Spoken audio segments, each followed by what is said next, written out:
right, everybody, welcome back to the Shadows podcast. This is our first episode back from our little sabbatical we had. We recently did Rise from the Shadows, season 2, Behind the Mask. Really good, really powerful messages we had delivered for you there. And for me personally, today is a really cool opportunity for me. I was telling them before we hit the record button, for about a season there, I was a standout running back at the Tim Worley Flag Football League in Lumberton, North Carolina. He's my second Lumberton guest that I've had on here, which is also pretty cool for me. But he was an All-American running back, high school and college, University of Georgia. In 1989 NFL draft, he was first round pick, 7th overall to the Pittsburgh Steelers, spent some time with the Steelers and Chicago Bears. Now he is a minister, motivational speaker. Tim Worley, welcome to the Shadows podcast. Hey, thank you, Trip. Appreciate you bringing me on board. Oh, absolutely. This is something that, like I told you, I've been talking about with people for probably about a year and a half. And one of the first things I want to get started with is putting you through our quick, our fearful 5 questions. This is something that the more research and the more I talk to our guests, they said they're dreading the first 5 questions more than they do talking about themselves. First one for you. Best running back of all time. Walter Payton. Walter Payton. You didn't get to spend any time with him in Chicago, did you? I met Walter not a lot of time, but I hung out with him 2 or 3 times. Okay. Got to know him a little bit, but not like I wanted to. Right. Sweetness. Yep. Someone recently on the podcast, John Janata, said he was a rookie with the Chicago Bears, and he said he was having problems with, I think it was like Steve McMichael or somebody. And he said that he was having a fit in the locker room, and Walter Payton called him over and made him sit on his lap and talk to him. And he's like, that was the most, I could have had an option of my father or Walter Payton. I probably would have picked my father to go sit on his lap. That's crazy. What is your book recommendation for everybody? You can recommend one book. One book recommendation? Yep. The Holy Bible. Best leadership book out there. Yes, it is. Yeah. Speaking of which, when are you going to be writing a book? When I was married to D Worley, she's my ex-wife now, formerly D Foster, gymnast at Alabama. We started my book together years ago. Mm-hmm. And, I don't know if we got halfway done or whatever, but I've been talking to a couple of people, even a publishing company. Yeah. Talking about a few things. And I think I might get started back on that maybe at the beginning of the year. Nice. There's so much I got to write about and to tell, you know what I mean? And, and hopefully, the whole goal is to help people. Yeah. Okay. So yeah, I probably start that full-fledged, probably next 2023, Okay. So yep. we got a lot to do here. We got a TED Talk going. We got a book we got going. So we got you a little to-do list here. Go-to movie. Go-to movie? Oh man. Maverick. Top Gun 2. Yeah. I still haven't seen it. Yeah. It's streaming and everything, and I still have not watched it. Well, I'm big into fighter jets and stuff. So listen, Trip, I sit and watch. I'll go on YouTube, put my headphones on, blast the volume, and watch fighter jets take off and stuff. I'm weird like that, man. I'm Air Force. I got nothing wrong with that. That's good to me. That's good to me. So you could have one job for a day just to try it out. What would it be? One job for a day? Wow. Let's see. One job for a day. I would like to have maybe Bobby Flay's job, like one of the top chefs, okay, in the world. I love cooking. So, just to cook in front of an audience and talk while I'm cooking, you know what I mean? Go-to dish. Oh man, seafood. Seafood. Okay. Yeah. You like a surf and turf or a straight up seafood? I like kind of like a surf and turf, but my best style of seafood would be with an Italian spin to it. I love a lot of garlic. Yeah. I love a lot of garlic, a lot linguine and pasta, angel hair pasta. And Oh yeah. clams and shrimp and lobster, stuff like that. But my favorite seafood is the Chilean sea bass. Okay. Best piece of fish that you could ever eat. Yeah. Yeah. Okay. I had some nice Italian seafood during my time in Germany, Wow. traveling around. So yeah, I you were speaking to my stomach right there. Yeah, I'm hungry too, man. Now, this is something new that I'm actually trying with our guests. Final question for you. What is something that you fear? Something that I fear?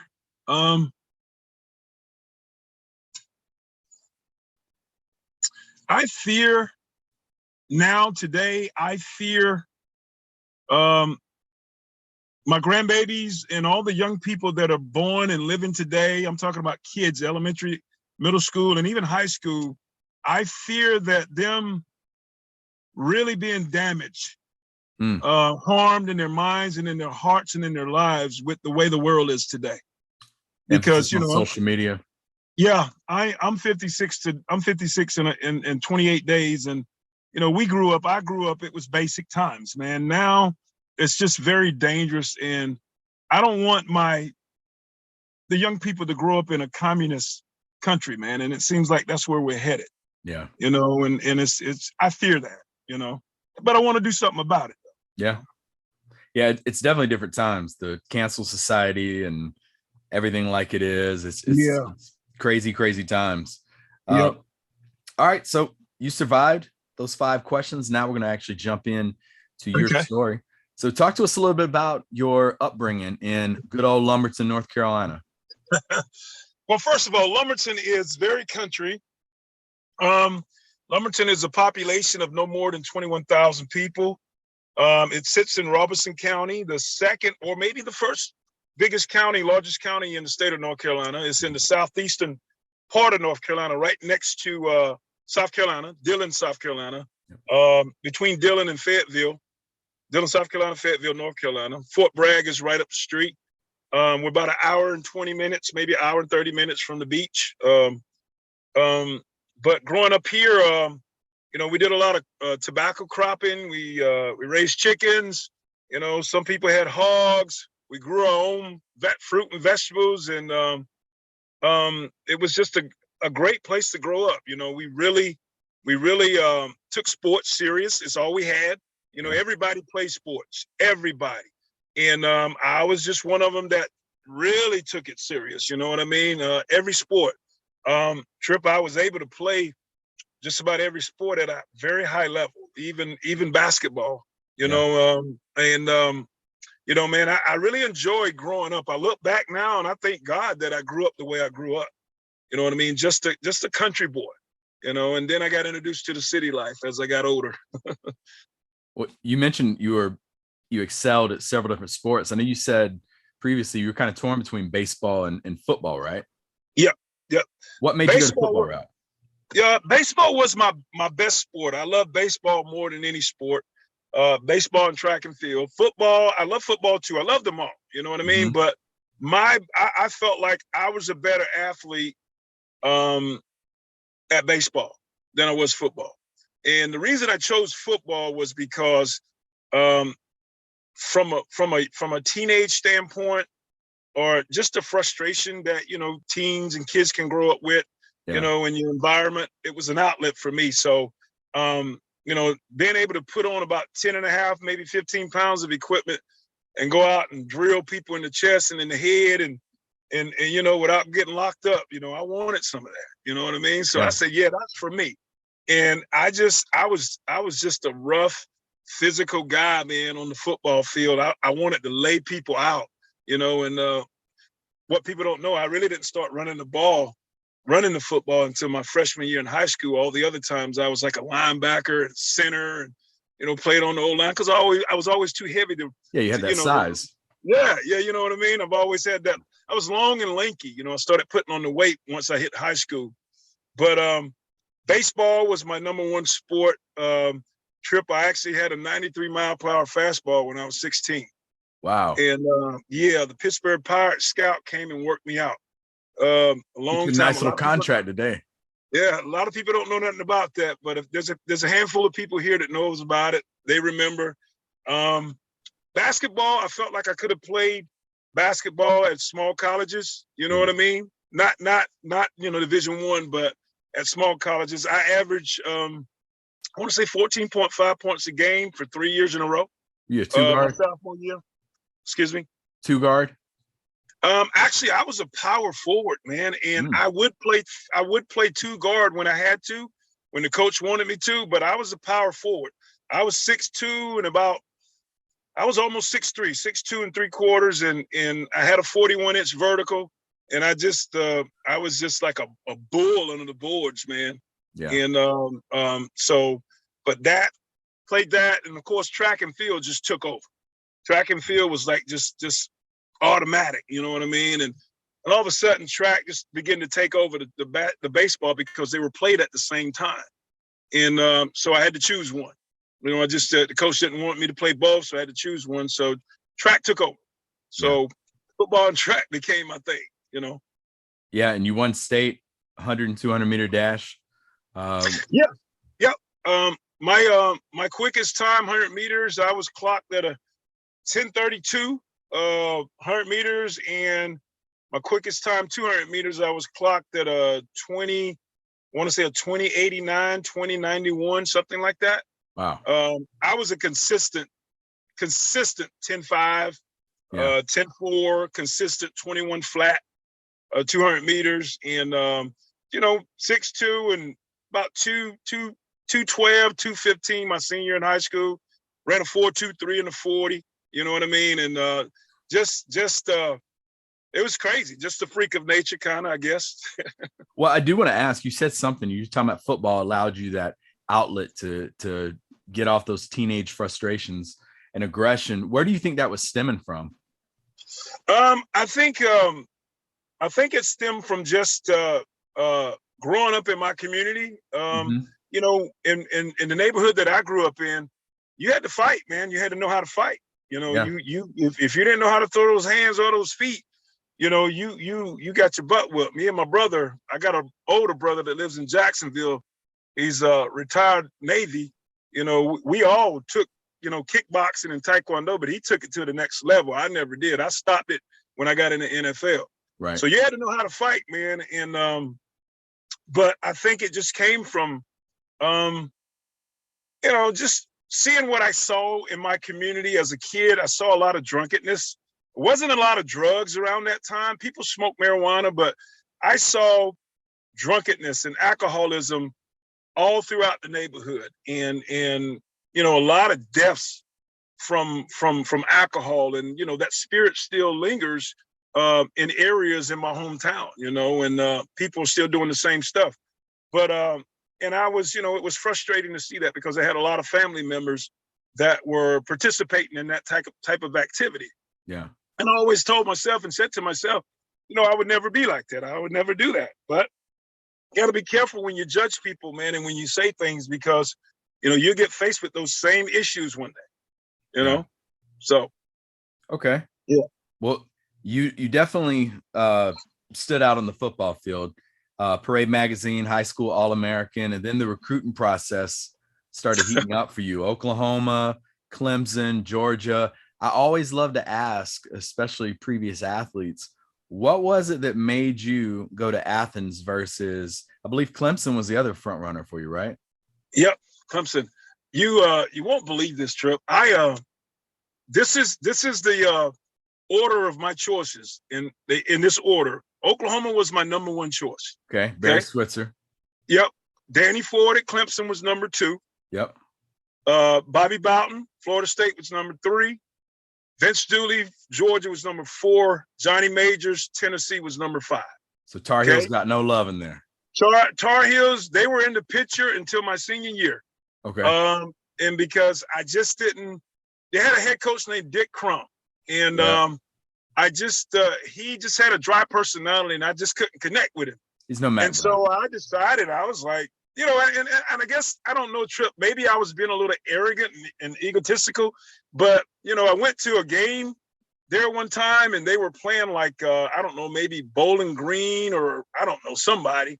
Yeah. And me and Todd Ellis, if I can remember, he was the number 1 quarterback in the state of North Carolina back then. I was the number 1 tailback. and we both was there, like just watching the game. It wasn't an official visit, and he just didn't have much to say. Yeah. And here I am, the number 1 tailback in the state of North Carolina, and I'm the number 3 or the number 4 tailback in the nation. And he don't have much to say to me. You know what I mean? So I was like, wow, okay. Well, I guess I won't be coming here. But the whole plan was for me. I'm a Tar Heel at heart. Yeah. I am a Tar Heel at heart, especially basketball. I got a chance to meet Michael Jordan and Lawrence Taylor and all those cats when I was in high school, 16 years old, man. And Al Wood, he's a friend. I played golf with him a couple times. Huh? He's a good speaker. Oh yeah, Al's great, man. Me and Al did a function in Salisbury, North Carolina, about 3 or 4 years ago. About 4 years ago. Yeah. And Al's a great golfer too, man. But people don't realize Al's from Georgia. He's from Macon, Georgia. So he's a Bulldog at heart. You know what I mean? And so when I went to Georgia, he was kind of like loving that. You know what I mean? Yeah. But yeah, man, came down to, those 5 schools, and I was headed to Oklahoma, brother. I was like, I fell in love with Oklahoma, fell in love with just the way they do things. And, they promised me that they would switch back to the I formation, come out of the wishbone and switch back to the I formation offense, like what they did Marcus Dupree. Yep. And they were going to do this for me, right? And I was like, okay, I'm there. You know what I mean? And at the time, Trip, they had Barry was the head coach, Barry Switzer, and the offensive coordinator was Jim Donnan. Mm-hmm. Okay. Ended up becoming the head coach at the University of Georgia in the late 90s, right? Yep. And but when they came to present the University of Oklahoma in their football program at my mother and my father's house here in Lumberton, it just didn't go right. My mom got a bad feel just about Barry Switzer. She didn't like him. She wasn't feeling it. Huh? Just wasn't feeling it. She wasn't feeling it because she felt like he was too arrogant. He was very arrogant. He was tapping my mother's glass coffee table with his boots. He had on some snakeskin boots, and the tip of his boot kept hitting the table, right? And she, I could tell she was getting a little PO, you know what I mean? Yeah. And she let him, do his pitch and, present. She gave each person 30 minutes, you know what I mean? And she let him do his thing, walked out the door, turned around, and she said to me, "Is that where you want to go to school?" I said, "Yes, Mama, that's where I want to go." She said, "Well, I'm sorry to disappoint you. You're not going to that school." And I asked her why. She said, "Because that man is disrespectful." You know what I mean? And she was just telling me what went down. And I knew it. I could see it on her face. I seen her whole demeanor change. And so this is what my mother told me. She said, "You need to get Danny Ford, Vince Dooley, or Bobby Boughton on the phone. Call one of those schools there and tell them you want to go there. And I'll be satisfied with that." So I ended up, when I ended up getting Oklahoma out of the way, of course, Coach Switzer was pretty upset. Donnan was really upset with me, right? Right. And so Donnan, we sat down and talked for an hour. Like a week later, we talked. And when we talked, he knew that I was totally wasn't coming to Oklahoma. He said, "Well, if you're not going to come and be a Sooner," he said, "Tim, I know where you're looking." He said, "The best place for you, and that would be the perfect fit, and you will be a legend." This is what he said, man. He said, "Is the University of Georgia." He said, "You will be the next Herschel Walker and then some with your style of running." Mm-hmm. And I was like, "Really, Coach?" He said, "Yeah." And so I took that in consideration, right? And because Georgia, out of all the schools on an official visit that I took, Georgia was my worst visit. You know what I mean? I just didn't have a good time. Yeah. And I had a great time in Oklahoma. But all of a sudden I end up at Georgia. I think I was destined to be a Bulldog. You know what I mean? And I have no regrets about the University of Georgia. Yeah. Danny Ford, it's funny you mentioned Clemson, because Danny Ford, I heard some stories about him. He actually came and spoke at a touchdown club and was talking about how he was eating pig's feet at a recruit's house. And he had never had pig's feet. So he put it in a napkin and stuck it in his blazer pocket, but it bled through. And he tried to go flush it in the toilet and ended up clogging up the person's toilet. Oh, my goodness. Didn't sign the recruit, believe it or not. But, I always like to hear that. So that's pretty cool. You end up at Georgia. Yeah. Coach Dooley. What memories you have about Coach Dooley? Well, before we get to Dooley, Danny Ford, it came very close to him too. My mother liked Danny Ford. And the whole thing with me and Clemson was because they didn't take me fishing, crappie fishing. That's the reason I didn't go to Clemson. That's the story at Clemson University, right? Makes sense. Yeah. But anyway, but great stories with Coach Dooley. You know, he's a man that I was just with him a week and a half ago when we buried Lars Tate, one of my best friends. You know, he was in the backfield with me at Georgia. Awesome backfield. Yeah, man. And I saw him there. He's he'll be 90 years old next month. And we talked, and he's still sharp as a tack, man. But Coach Dooley was just one of those guys, man, when you feared him, you know, just the respect, you know, and he was like a general, man. His words, his demeanor, everything about him, man, you wanted to please him, you know what I mean? Mm-hmm. But one of my best memories with Coach Dooley, it's not when he got angry or anything. He was like a wild man when he got angry. He rarely got angry though. But one of the things that I remember is when, you know, we were playing against, I don't remember who he was playing against, but anyway, I'm standing there and he comes up behind me, Trip, and he puts his hands on the spine of my back, you know, and I'm towering over him, you know what I mean? And he said, he just said, what do you think? I said, Coach, give it to me. I'll go over the top. Let's do it. You know, when he did that right there, just his touch on my back, yeah, and asked me, what do I think? Man, I would have went to the moon for him. I ain't no way that defensive gonna stop me from getting in the end zone. Yeah. You know what I mean? So that was one of my best memories of him, man. Just to, you feel like a warrior when you get his okay. You know what I mean? Yeah. So. And that's awesome. You talk about anything solidifies your decision to go there. Just hearing a story like that, and then that relationship you have today. So you get to Georgia, big man on campus, 85 season. Y'all had a weird record, 7-3-2. Yeah. It's like a lottery ticket, 7-3-2. You beat Clemson, who had just been recruiting you. You beat them early. And then you had an incredible run against Florida down in Jacksonville. What do you remember about that historic, 95-yard run you had against them? Actually, it was 89 yards. 89. Some people say it was 90. Some people say it was 89 yards. What I do remember about that whole process was one of the things we, as a University of Georgia football player, there's two games that they talk about, maybe three. You know, Florida was the number one game, okay? It was like a midseason bowl game, right?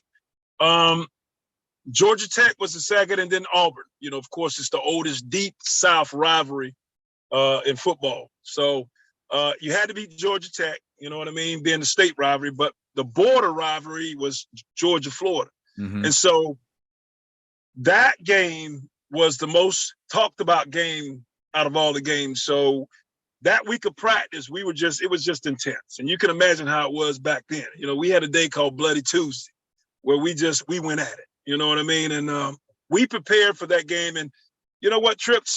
They were ranked number 1, man, and we were ranked like number 15 or 17 or something like that. And nobody gave us a chance. Nobody, you know, they figured Florida was going to beat us by like 3 touchdowns, you know? And man, we went in there, and as soon as we got on that field and just started locking up with them, every single guy on the team that played, we knew that we had an edge. We just knew, because we just knew we had an edge over them, because it seems like we were taking it to them, and they wasn't really giving us, you know, what we expected, you know? Right. And man, we got out in front of those guys. Our defense played well. Kerwin Bell, I mean, he had a field day, but they didn't score any touchdowns. And we're smacking them. Keith Henderson goes off, you know, and 76-yard touchdown, then come back and run another 30-yard touchdown. You know, we're both freshmen. He fullback, I'm tailback. And then, you know, at the end of the game, with about 3 or 4 minutes left in the game, we're just trying to, you know, get a first down so we can hold the ball, right? Man, he called a 58 toss sweep to the right. I got that ball, man, and tucked it. I saw that crease open up, Trip. Gone. I hit that thing. I was like, it was like a bullet. I hit it so hard. And what people don't understand and know, my shoe came off. Really? I didn't even see that. Yeah. Yeah. When I hit it, you could see me. I kind of went up top, and then I came down. And when I came down, my shoe was off. It was hanging off my foot. Not fully, but almost off my foot. So the whole time that I'm running, Trip, I'm trying to put my shoe back on. And all of a sudden it went back on, and that's when I kind of like cut across the field. You cut to the middle of the field. Yeah, he couldn't catch me, man. There's no way he was going to catch me. But he was running after me, man, and all of a sudden, in the end zone, and man, I just, everything was quiet to me the whole time I was running. The whole time I was running, Trip, all I could hear was this. You know what I mean? And once I got in the end zone, I heard the roar, and I'm like, oh my God, this is crazy. And they tore up the field, man. You talking about something amazing. That's what most of the Georgia fans remember about me. And Keith Henderson is just that day we pounded Florida. Yeah. Amazing. Yeah. And then, I mean, incredible run. You can find it on good old YouTube right now. Then y'all bowl game, tied Arizona 13-13. Come back the next year. And well, actually, before we get into next year, I got to ask you this because I'm curious. The whole NIL, the transfer portal, all that stuff that they got out there right now. What are your opinions on that? Well, I mean, it was a long time coming, Trip. Yeah. I mean, and I believe, I mean, kids, we get scholarships. The NCAA was very strict. And once you're on a full scholarship, you couldn't work until the summertime. And the money that we got from the NCAA was $46 every quarter, every 3 quarters to do laundry. And so, I can understand, I can see, because there was a lot of guys, even though they got scholarships, their families just didn't have money. And there were times when guys was just, late at night, hungry and have to beg for stuff, you know what I mean? And but my opinion, I want to thank Brian Bosworth. If it wasn't for him, he started that. He started that in 1987. He was a character. 86, I almost became his teammate. So Brian was fussing about that stuff way when he was an Oklahoma player. And Chris Webber did it too at Michigan. Yeah, Chris Webber. But in the 80s, man, Brian was like, and NCAA gave him a hard time. The boss. The boss, man. But my thing is, the players should be able to especially if people wearing your jersey, chanting your name, they're using your image, you know what I mean? All this stuff, you got people in the sitting in the stands, 100,000 people wearing number 38, my jersey, or wearing number 34 or whatever, you know what I mean? And you get nothing from that. Yeah. You understand? I mean, I understand where they're going, but if they're going to do it, this is my take. If you're going to do that, put that stuff in a trust fund, man. And when they graduate college, give it to them.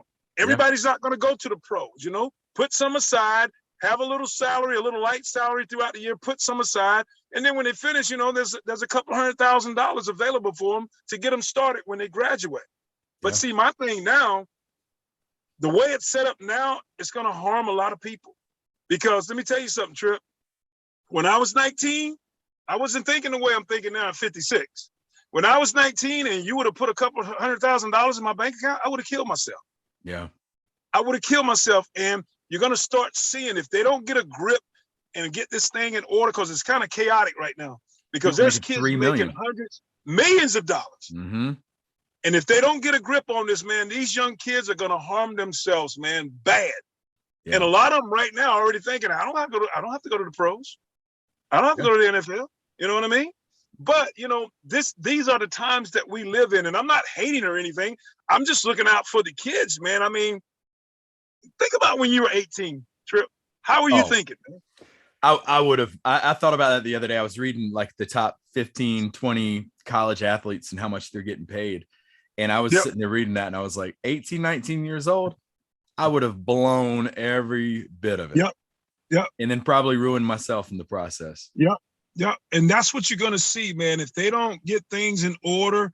And see, I'm working with a couple of guys, man. I don't want to let the cat out of the bag, but we want to form an alliance, man, a group of guys that can help these young guys, to keep them focused and keep them in a place where they're not going crazy with all this money, man. Yeah. 19 years old and you got $500,000 in the bank. Mm-hmm. Come on, man. This is crazy. But this is the world we live in today, man. Very true. Yep. So you come back 86, lofty expectations, Lars Tate, Keith Henderson, yourself in that loaded backfield. And you're coming off a freshman year. You had 627 yards, 9 TDs. We talked about that historic run against Florida. And then take everybody back to what happens October 4th against Mississippi. Wow, man. We we had started, they predicted that's when we took the Four Horsemen. In spring training of '86. We had such a good freshman year, Keith Henderson and I, and the backs did so great. They started calling us the Four Horsemen. That's a badass poster too. Yeah, man. We went to Kenny Rogers horse farm, and we took pictures on his horses, real horses, man. And it was kind of, Coach Dooley didn't really know what to do with it. The PR people really didn't know what to do with it at that time. This is 1986. Yeah. And we're young cats, man. And but we come back into my sophomore year, and I can remember, the great expectation. They was predicting us to be sophomore SEC players of the whatever, All-Americans, all that stuff. And I remember, man, we opened up with Duke. We opened up at the University of Duke, man. Steve Spurrier was the coach. And Steve recruited me when he was at Duke. It's crazy. And this is when we got introduced to the first time ever, we opened up with a split backfield and in the shotgun. And the Georgia people went crazy. They never seen that before. You know what I mean? But we ended up having a pretty decent game. We beat Duke up pretty rough. And I think we ended up going to South Carolina, maybe the next game. Clemson, then South Carolina. Yeah, Clemson came to Athens. It was like 100 degrees that day. Yeah. And we got beat by a field goal. Mm-hmm.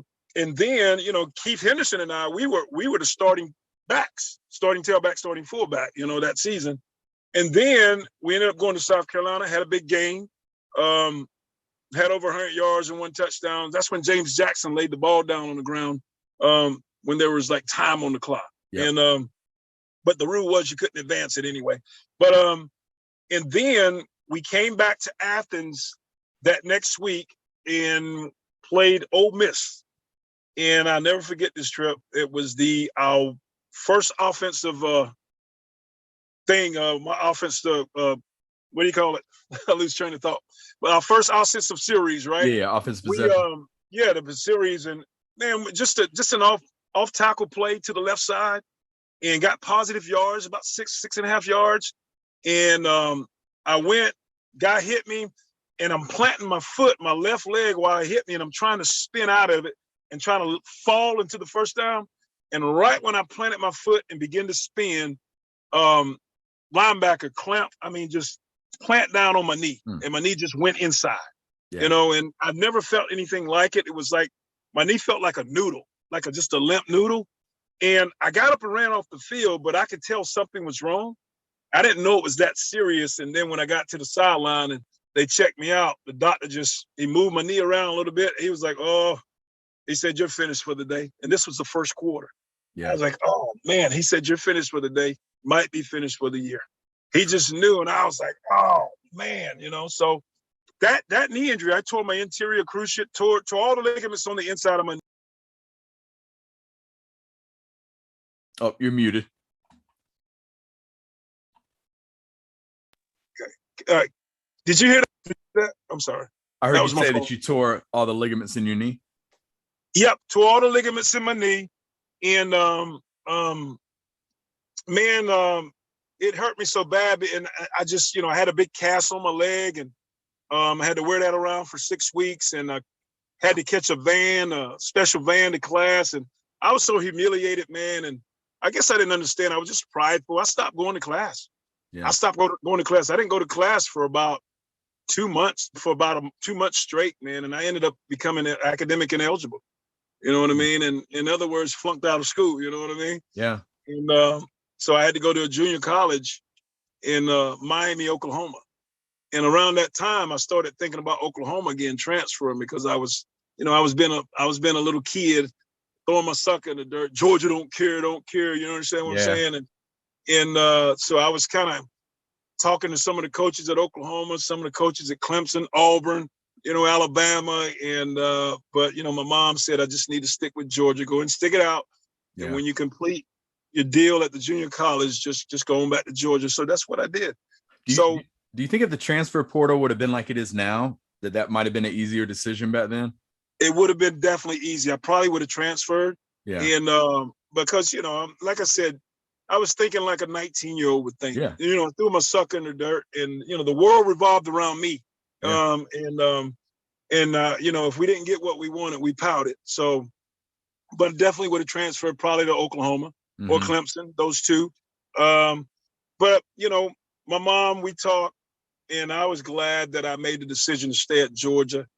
Ray Goff came out to the junior college to visit me and talk to me, and that kind of settled things down. So I knew once I went back to Georgia that I would be right back to business. Yeah. But here's the thing. When 86, it was the fourth game of the season. Okay, I didn't play no more for 2 years. Okay. So in 87, I didn't get a chance to play at all. I had to sit out because of academics. Total academic probation once you flunk out of school, right? And so all of 86, I missed every game except 4. All of 87, every game. So Trip, really, I played 2 full seasons at Georgia in 3 games. Yeah. And you know, I can only imagine if I would have played 4 full seasons without injuries. Oh yeah. You know what I mean?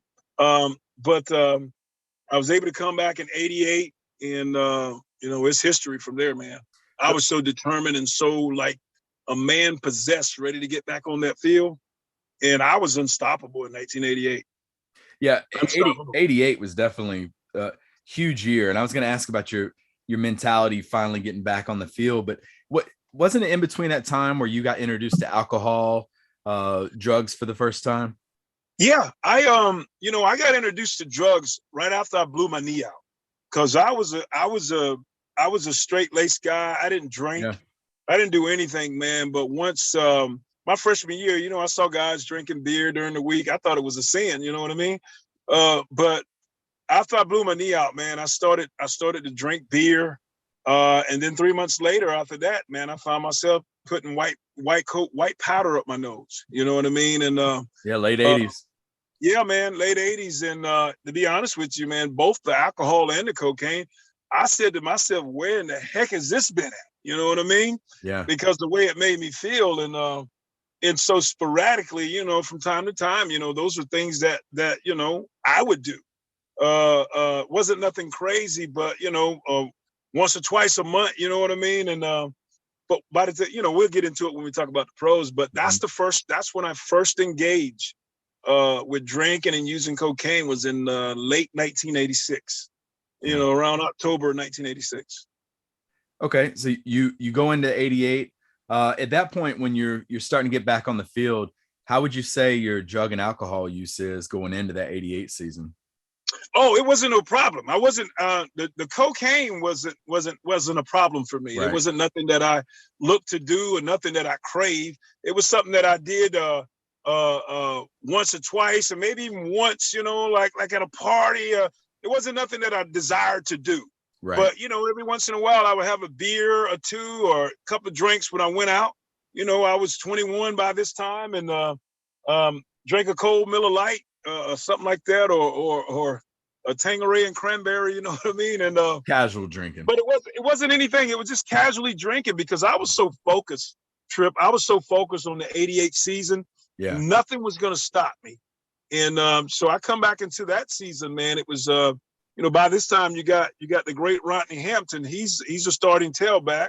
You got Alfonso Ellis, starting fullback, God rest his soul, and then me and Keith come back in, man, and we were like just horses, man, in that backfield. And by the middle of the season, I think maybe the 4th or 5th game of the season, I'm the starting tailback. You know what I mean? Because you know, my play was just so obvious, and I couldn't be stopped, Trip. I couldn't be stopped. And I think 88, we played Mississippi State. You know, we had a big game, the opener with Tennessee. You know, Rodney Hampton had 199 yards. I had 160 yards and 2 touchdowns, and came back the next week, played, I want to say Mississippi State. I had 4 touchdowns and 180 yards. And that's when Coach Dooley was like, this dude is consistent. You know what I mean? So, and by this time, you know, I'm starting tailback, and, you know, but we would alternate, we would rotate, but I was a starting guy. Yeah. And y'all finished 9-3, 15 in the country. You beat Michigan State in the Gator Bowl. to go out. I mean, what a cool way to end your college career, getting a bowl game win back then when bowl games were legit, like 12 bowl games. It's not now where you have a Hulu.com edible arrangements bowl and all this other stuff. So it was a really big deal to get a bowl invite back then. And then it kind of sucks. I don't have this on Restream because I actually had the video for when you got drafted to the Steelers.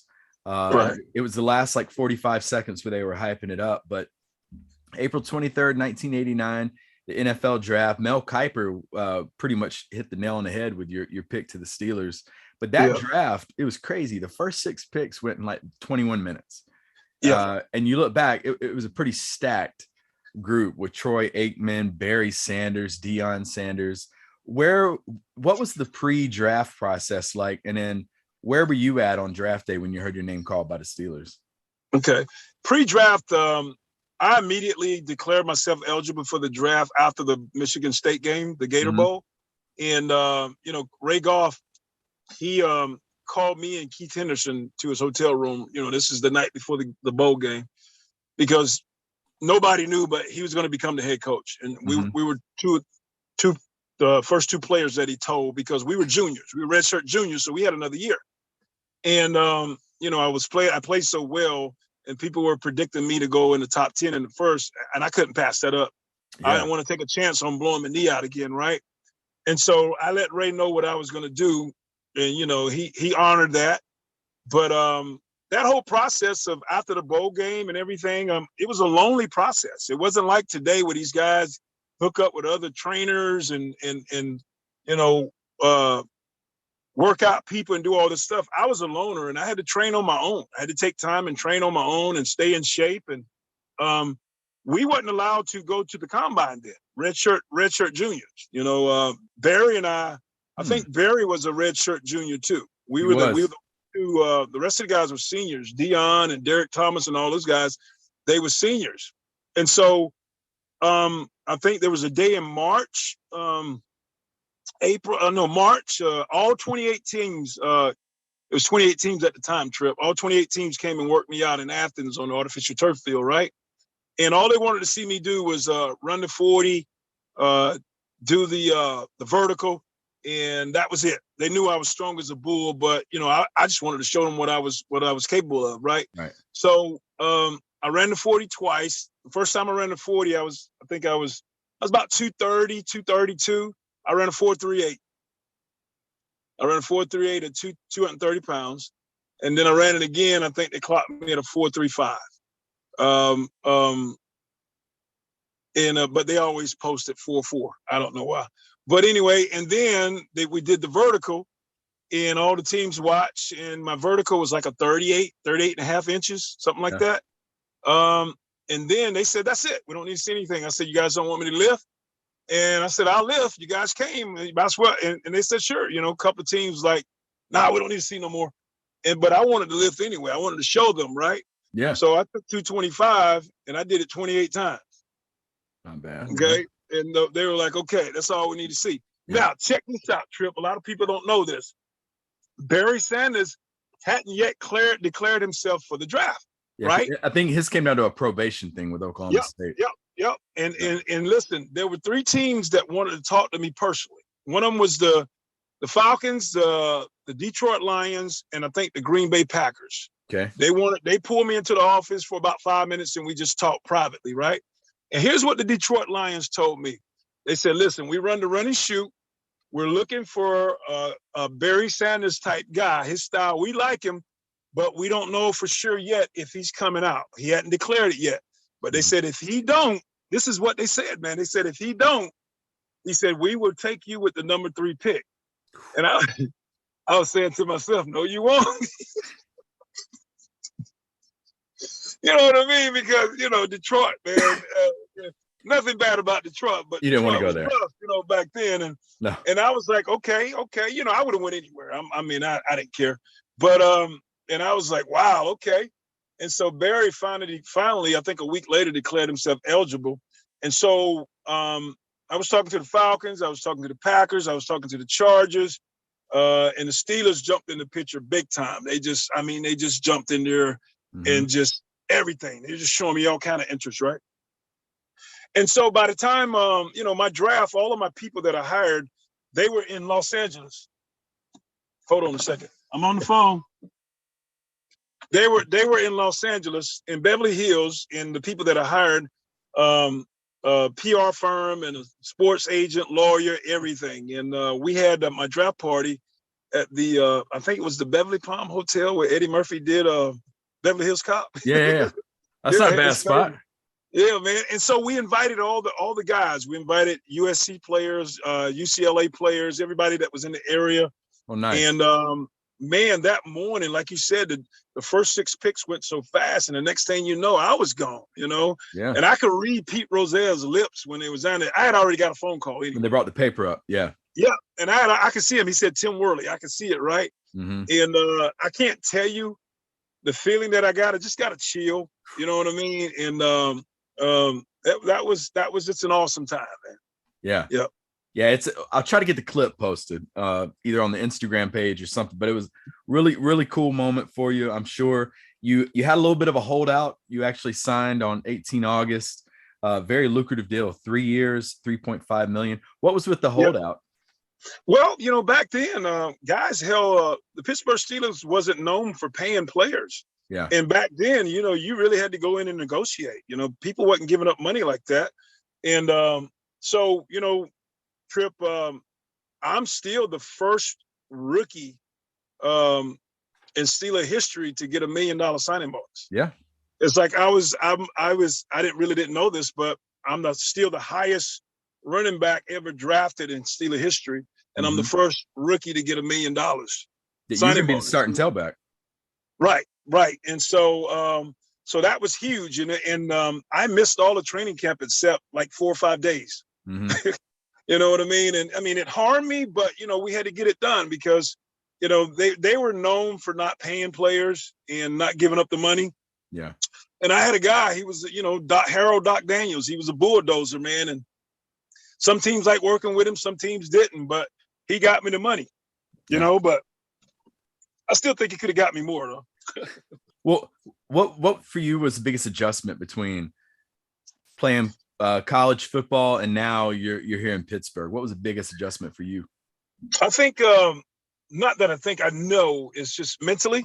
You get to a point where the biggest adjustment as far as the game itself, the physicality of the game, was from high school to college. There's a huge difference. Faster, much more physical. In high school I dominated. I just got the ball and took off, played defense too, dominated people. Yeah. And then I had to take my time and learn. I really learned how to run the ball and take my time when I got to college and spring practice and stuff. But I learned the speed of the game, and then I saw myself, I felt like I could dominate on the college level. And see, when I got to the pros to me was not that different from the SEC. And it was more mental focus, mental preparation, because everybody's good.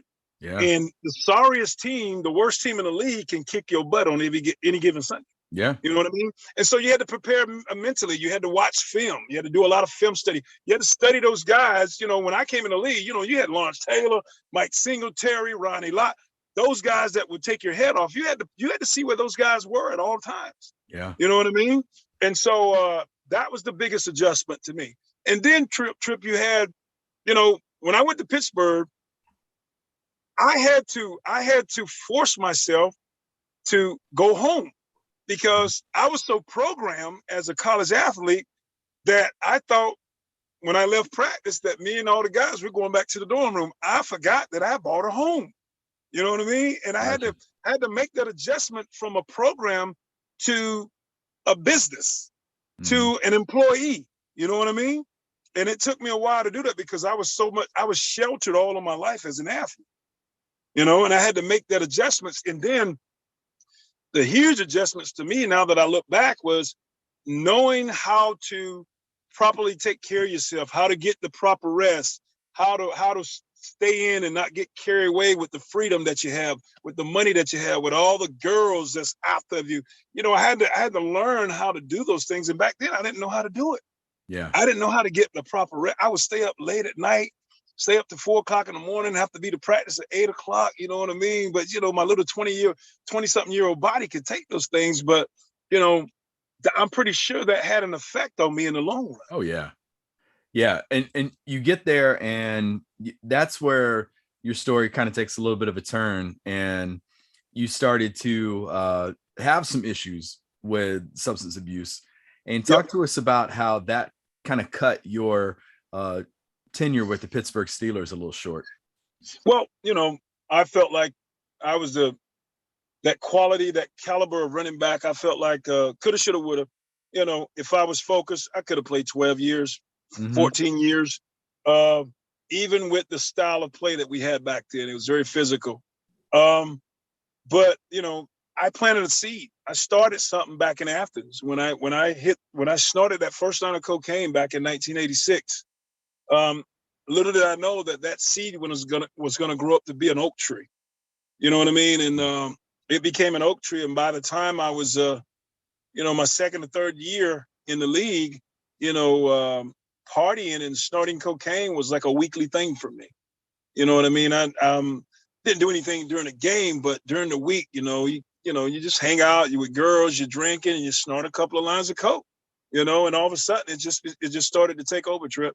Yeah. And next thing you know, man, I'm failing drug tests, not knowing that the chemical was in my system. And, you fail that drug test. When you fail that first one, that they put you in the system. Yep. And so you gotta see a counselor, and you have to, give a sample, a urine sample, at least once a week. And, and here I am, the way I was thinking, I don't have a problem. I just got caught. It ain't a crime till you get caught. That's what you're thinking, right? Yep. And then the next thing you know, man, I'm knowing that I got a drug test the next day, and I'm still up sniffing cocaine late at night and trying to figure out a ways to beat the test. And, and by this time, I failed my second test, and then the third test, it knocked me out for a year. They suspended me in 1992 for an entire year.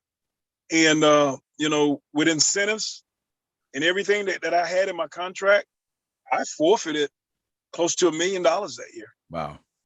Yeah. Isn't that crazy, man? Yeah. That's so crazy. I look back now and I'm just like, wow, man. It's like you were talking about earlier with the whole NIL stuff. You're at a young age. Yeah. I mean, I'm sure now looking back at that, you're like, what in the world was I think? But it was mentality. Wasted so much time. And, I value my time. I don't waste time today. And, even the money was great back then. You know what I mean? I could buy anything that I wanted.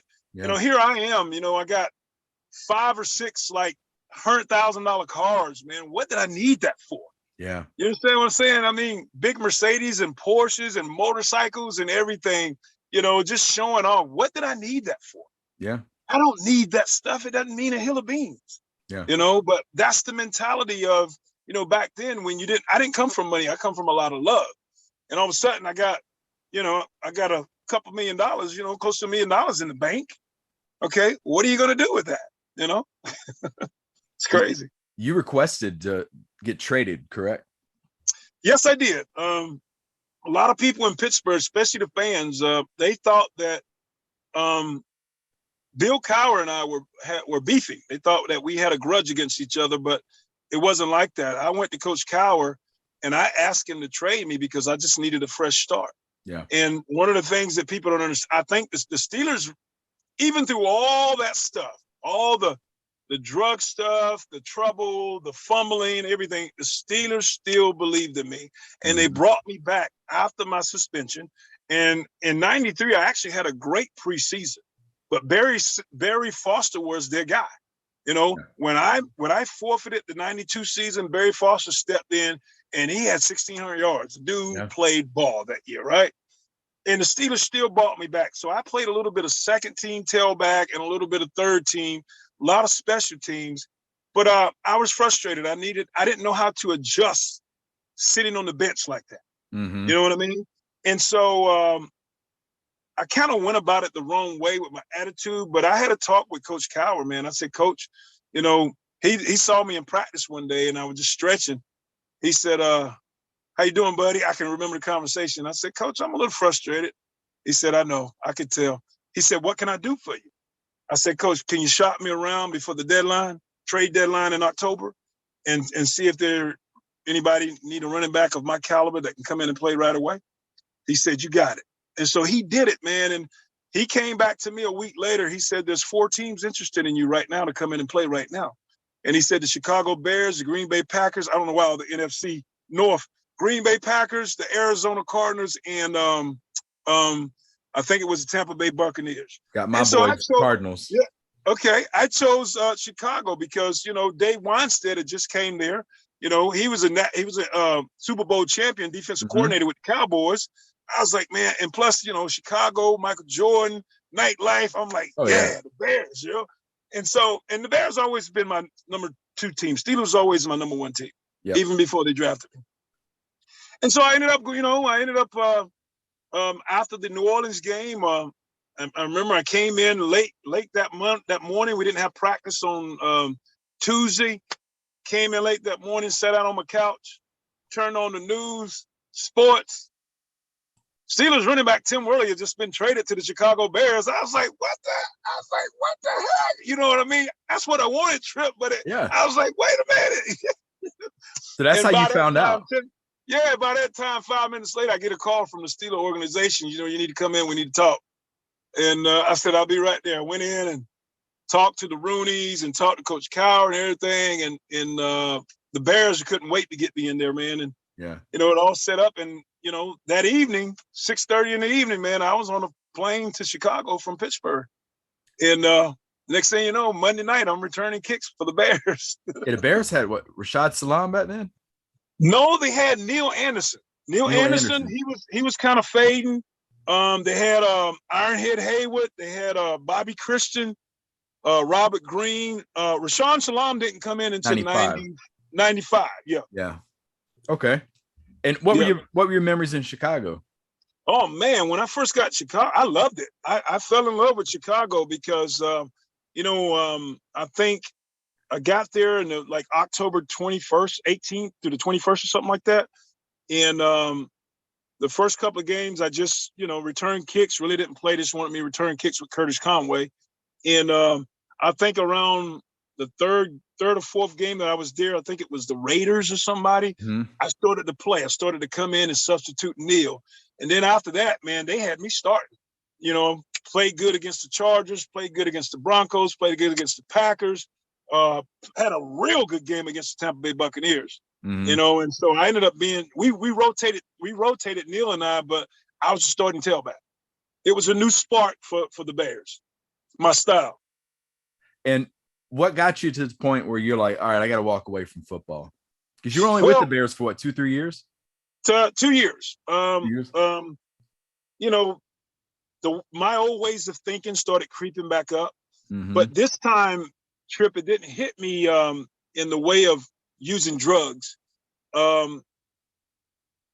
Depression started to sit in on me. For some reason, I didn't know it. I didn't even know that I was, clinically depressed.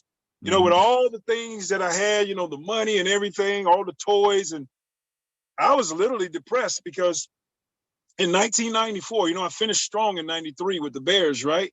Real strong. So they was expecting me to come back that 94 season and be the starting tailback. And I got into a little trouble in the off season, got into a run-in with the police in Chicago. And so when that hit the paper, they felt like they needed to recruit another running back. So they got Lewis Tillman from out of New York. Yep. And he was Rodney Hampton's teammate. And they brought him in, and so it was just me and him. And they ended up basically, I don't want to sound bitter, I'm not, but they gave him the job, because of my troubles. But here we go again. I'm repeating 93 again with the Steelers, and here I am not playing as much as I want to, and knowing that I felt like I was a better player. I know that I was a better player, and I'm not trying to be arrogant or anything, but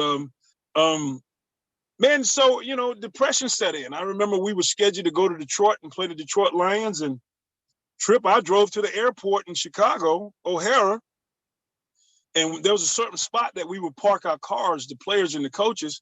I parked my car in a way that they couldn't see me, and I sat and watched the plane fly off, pull on the runway and fly off. Wow. I didn't even get on the plane. I got him, and I just sat in the car. I stayed there after the plane took off. 20 minutes later, I drove back to my home and just went and got into bed, man. Next thing you know, everybody's calling, where it's on the news, where's Tim Worley? Tim Worley's missing.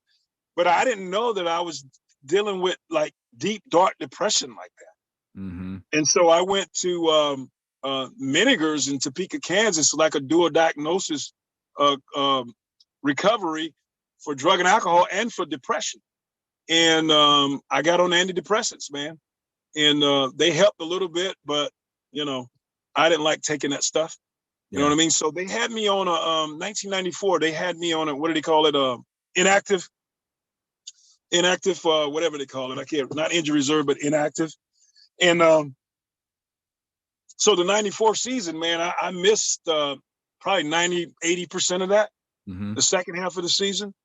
And then they brought me back in 95, and I ended up getting released in the spring of 95. That's when Rashaan Salam came in. Yeah. And so I called it quits. My agent wanted me to try out, you know, the Green Bay brought me in, Arizona still was interested in me, even the Canadian League. But man, I was like, I don't want to play no more. Even though I went and worked out for them mentally and in my heart, I said, I don't want to play this no more. Yeah. And then I had a car accident and I cracked my pelvic all the way through. So that did it. Wow. So at that point, you're like, you're done with the game. And what did you start doing after that? Life after football? What was your plan B? Well, that's the scary part, Trip. I didn't know what I was going to do. I lived off the money that I made for about 4 or 5 years. And, you know, when you're not replenishing the money, you run out. And so one of my biggest fears was going out getting a 9-to-5, because all of my life, since I was 10 years old, I was sheltered. And I really didn't plan for life, you know, for life after football. I thought, you know, I would be an athlete all of my life. And I thought that was my only identity. But I was in for a rude awakening. And so I had to go get a 9-to-5, man. You know, I did some things, did a little, did some radio works. You know, I called ended up calling my high school games and stuff. I did some coaching with some kids in Chicago, came back to North Carolina, did some coaching, went to Georgia, did some high school coaching, but it wasn't what I really wanted to do. Yeah. And so I was searching from 1995 all the way up until 2008, man. I was just in a fog. Yeah. What am I going to do? What am I going to try to make that adjustment to a normal lifestyle? And finally, man, you know, I had a moment in 2008 where I was suicidal, bro. I think I was just dealing with depression again. And that's when I got tased by that police officer in Atlanta. It's April 12th, right? What was that? April 12th? April 12th, yep, 2008, man. I was trying to get that police officer to put a bullet in my chest. Well, you told him to follow you, right? Yeah, I walked out of the bar. They saw me. I walked out. I was about maybe 75 feet away from him, maybe 100 feet. And I just yelled at him, man. I said, follow me, you know what I mean? And they immediately got behind me, pulled me over about 3 minutes later. And I was looking to pick a fight. To just tell you where my mindset was, because I felt like I wanted to die. And, you know, what do you do when the cheering stopped, Trip? You know, I didn't know what to do with myself, man. And I felt like a has-been and, you know, nobody cared. And so I was pretty much trying to put myself in harm's way to get that police officer to put a bullet in my heart, right? And so I struck the police officer, you know, and when I struck him, he didn't know what to do. He tried to spray me with mace, and I turned my back and I started to walk away. And instead of shooting me with that 40 caliber or 45 that they have, he hit me with that taser. And I thought he hit me with that 40 when he shot me with that taser, because that thing harder than Lawrence Taylor ever had. Hey, it dropped me like a bad habit, man. I'd never felt anything like that in my life. And that did it for me. Yeah. That did it for me. That changed my life. And, you know, I sat in jail for 23 days. And, you know, I didn't care. You know, I said it was over. I was able to exhale and say it's over. It was all over the news. It was on the news for a whole week, CNN, everything. You know, people like, man, Tim, what happened? What happened? But I was like smiling. I was excited because I knew it was over. I could drop the mask. Yeah. You know what I mean? And all of a sudden, you know, on that 23rd day, Troy Sadowski, my Georgia teammate, and a pastor from First Baptist Woodstock came and got me out of jail and offered me an opportunity, man. Nice. And I took it. I took it, man. And that's when I surrendered to the Lord. And, you know, and I'm not saying just because I did that, everything was easy, but I had to go through years and years of just counseling, man, and just talking and being able to heal and get stuff out of me that was basically trying to kill me since I was a kid. And I tell you, Trip, where I'm at today, I hope I'm not skipping any parts, but where I'm at today, man, I wouldn't trade it in for $1 trillion for all the money in the world. Yeah. My focus, my purpose, my assignments, what I'm supposed to be doing. I know exactly what I'm supposed to be doing. God called me to the ministry. He didn't just call me, but he chose me to the ministry. And that's what I do today. I can officially call myself a minister today or an evangelist because I share the gospel of the kingdom all around the country today. Yeah. And yeah. I was going to ask about the number 23. You said God was pointing that number 23 at you. Well, if you look at, I study God's numeric system. Yeah. And the number 23 is a representation of death. Mm-hmm. And I don't know if you know this, but when I had that long run against Florida, the 89-yard run, yep, the number that the guy wore on his back was number 23 chasing me. Ooh. Yeah. Yeah. Okay. And but he couldn't catch.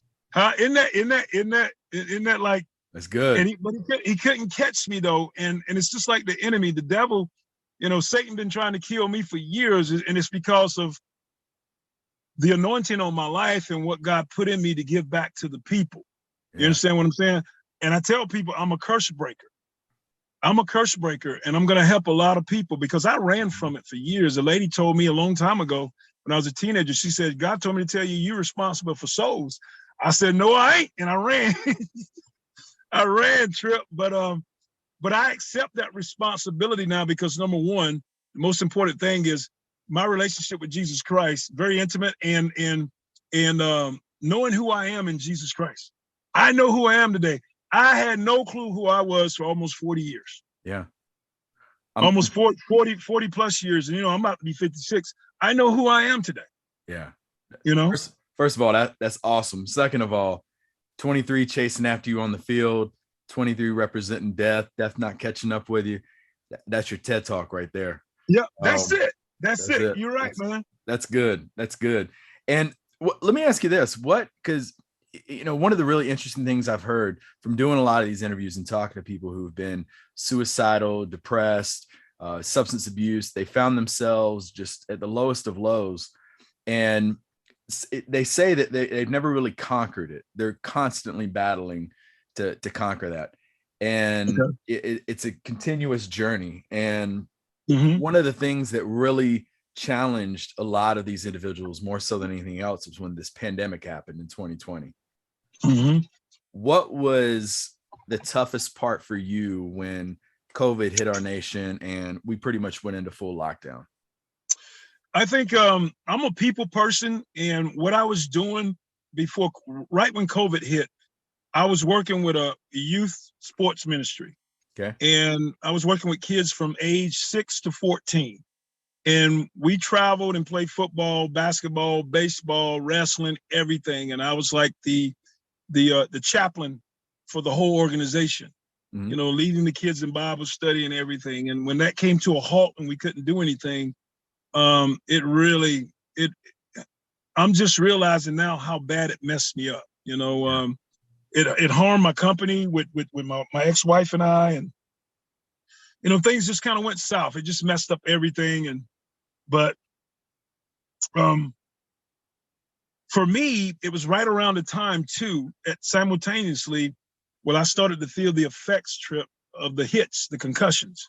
You know what I mean? I've never had a concussion, but they say you don't have to have one to feel the effects of what it does from your head being knocked around for so long.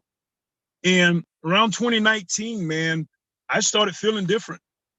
I started feeling really different, man. And not so much in my memory, but just, irritable, depressed, wanting to isolate. I'm a people person.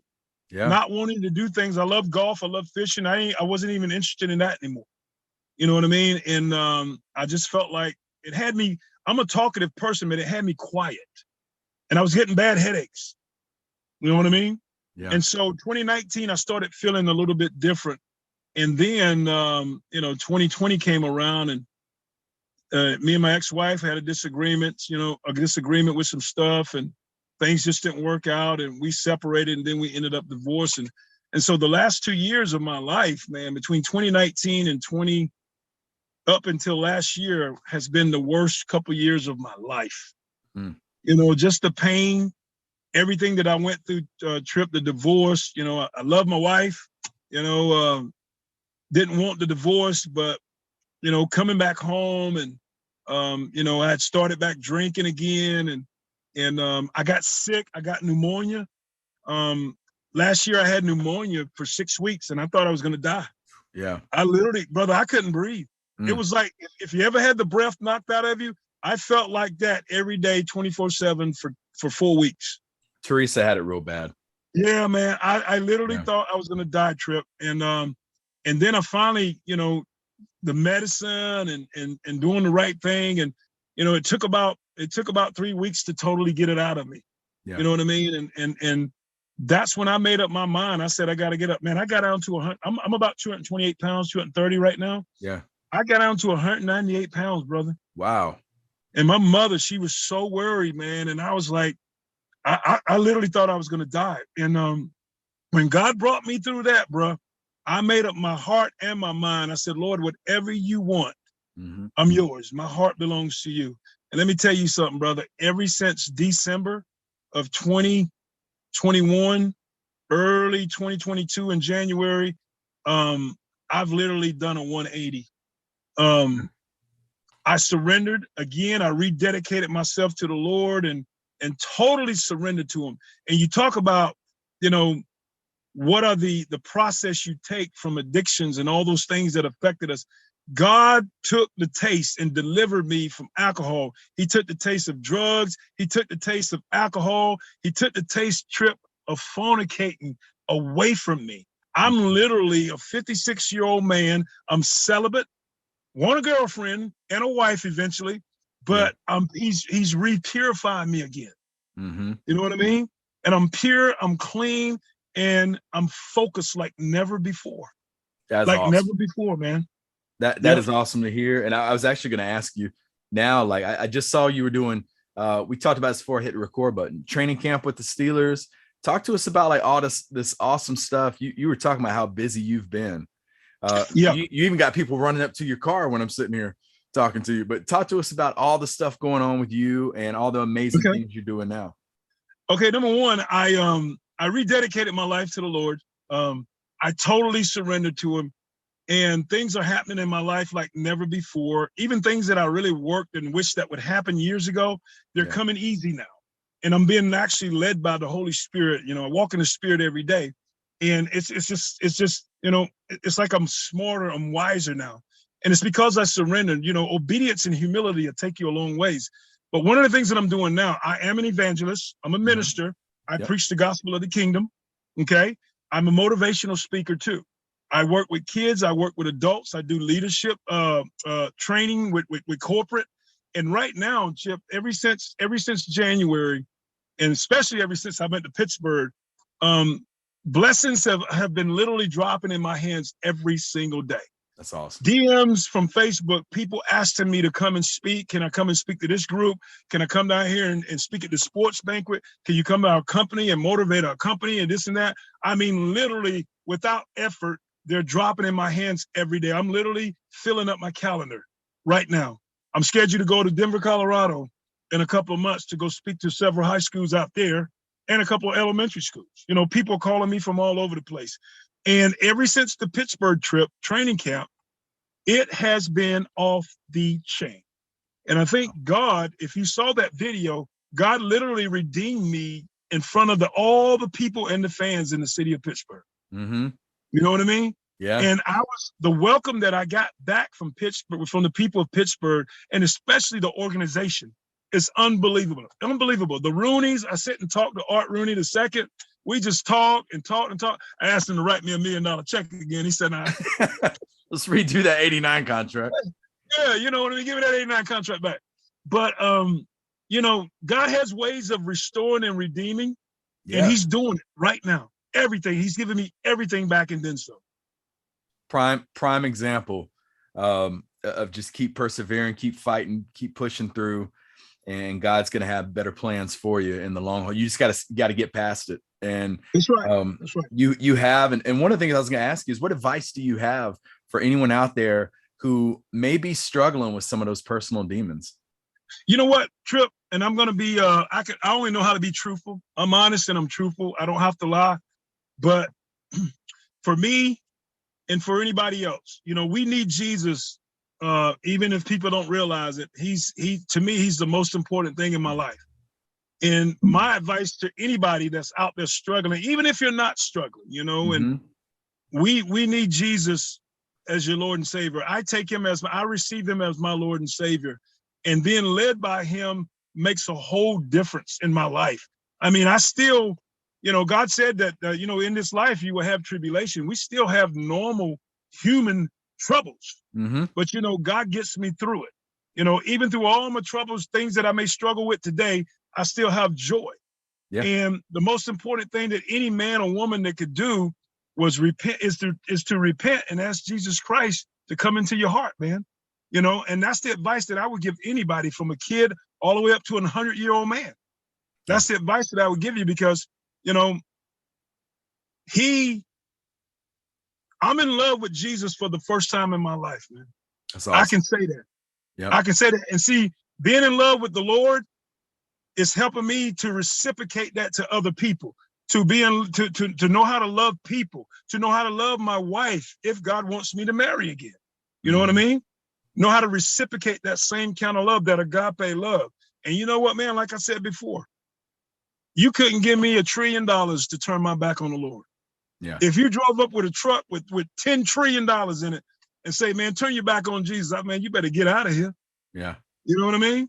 So that's my advice to any human being. Yeah. You know? And I was just going to ask you, like, just what it means to you now, seeing that, you know, all the work you do with the ministry, but I could hear it in your voice. It's just prideful, full of love, full of joy, full of amazing opportunities that you got in front of you, which I think you have an incredible story that people can learn from. And hopefully listeners listening to this have so many key takeaways. When all is said and done, and people mention the name Tim Worley, what do you want your legacy to be? You know what, man? I would want my legacy to be, I don't care nothing about, you know, it's cool that people have that. I don't care nothing about my name inscribed on a building or plaques or trophies or anything like that.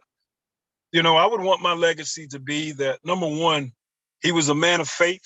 You know, he was a man that loved God, and he passed his faith down to his children. And so that they can continue on. And I will want people to know that, you know, outside my athletic career, I want people to know that, you know what, that guy sure did love God, man. And that he helped a lot of people. And that's my whole thing. I have a heart for people, and I want to help people, man.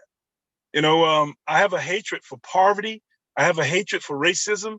I have a hatred for injustice. You know, I have a hatred for bullying, and those things that agitate me and that I have a hatred for, it's a clear direction of what I'm supposed to be doing in that area. Yeah. You know what I mean? Yeah. And so that's what I want to leave a legacy. And the most important out of everything is just passing down my faith, not only to my family, but to the people in the audience that God gives me, the people that I encounter in this life. Yep. You know what I mean? Sharing the gospel. That's awesome. People want to find out more about you. We already talked about, look, I'm telling you right now, he's got a TED Talk coming out. He's got a book coming out. There's going to be a movie one day about him. But if they want to find out more information about you, can they find out? Well, you know what? I don't have my company anymore, and I just do stuff. I'm a 1099 guy right now. You know, I'm on Facebook. Just look up Tim Worley. I'm on Facebook. I can't even tell you my handle. I'm on Instagram, and I'm also on TikTok. I can't even tell you by heart my handle, but you'll see my beautiful face on there if you go look for me. But we'll have it in the description. Okay.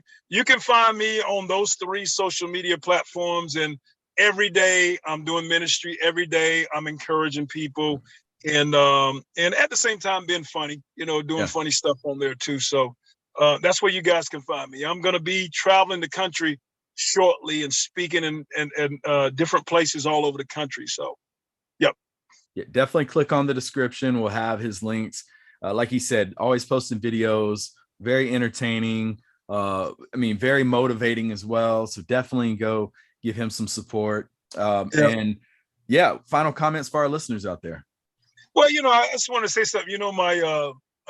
God is teaching me how to do a lot of this stuff on my own and for myself now, which something that I really never had to do. And my ex-wife Dee, she used to handle all the administration stuff. There was a point where you couldn't even get to me without going through her. Yeah. When it comes to all, she knew all the social media handles and all that stuff. So she would take care of that. But now I'm doing this stuff now, but you know what, man? My advice, before I leave to anybody, I don't care if you're from 5 years old to 100 years old, never quit. Yeah. Never quit, because when you quit, it's over. Never give up on your dream and never quit. Put your trust in God. He won't let you down. Yeah. Live an example of it right here. Yes, sir. I can't thank you enough for taking time to do this. Folks, welcome back to the Shadows Podcast. What an incredible episode this was. We'll catch y'all next week.